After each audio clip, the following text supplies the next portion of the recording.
ဘသူ့မှာဒုက္ခမပေးဘူးဆိုတဲ့စိတ်နဲ့အယိုးသားဆုံးနေထိုင်ပါတယ်ဒါကြောင့်လဲကိုလိပ်ပြလုံးနေအမြင့်ရောက်ဖို့အတွက်လဲဘသူ့မှာလဲချမနှင်းခဲ့တယ်လို့တပားသူရဲ့နာကျင်မှုနဲ့လဲကိုပျော်ရွှင်မှုကိုမဖန်တီးခဲ့ဘူးကိုစားမဲ့ထမင်းလုပ်ထဲမှာသူတစ်ပါးမျက်ရည်ဇက်တွေမပဘူးဆိုရင်ကိုဟာလူပီတာတယ်မှာ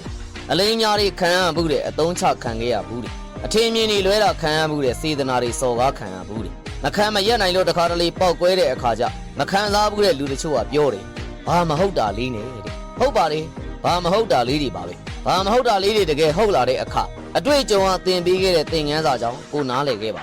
အပြုံးလှလှလေးတွေကိုလည်းမတက်မတ်တော့သလိုစကားချိုလေးတွေကိုလည်းရမ်းမယုံတတ်တော့ညနေချင်းဆိုင်ရာအန်ဒီရတွေထက်နောက်ကျောကဓားတွေကိုပိုသတိထားခဏခံရတာများလာလို့လေအရင်လိုလဲသိပ်ပြီးတော့အာမနာတတ်တော့မလုံနိုင်တာကိုတာဝန်မယူတော့မကြိုက်ရင်မကြိုက်ဘူးမပေးနိုင်ရင်မပေးနိုင်ဘူးမကူညီနိုင်ရင်မကူညီနိုင်ဘူးပဲဟန်ဆောင်ပြီးပြောရမယ်ဆိုရင်ကိုတော့မုန်း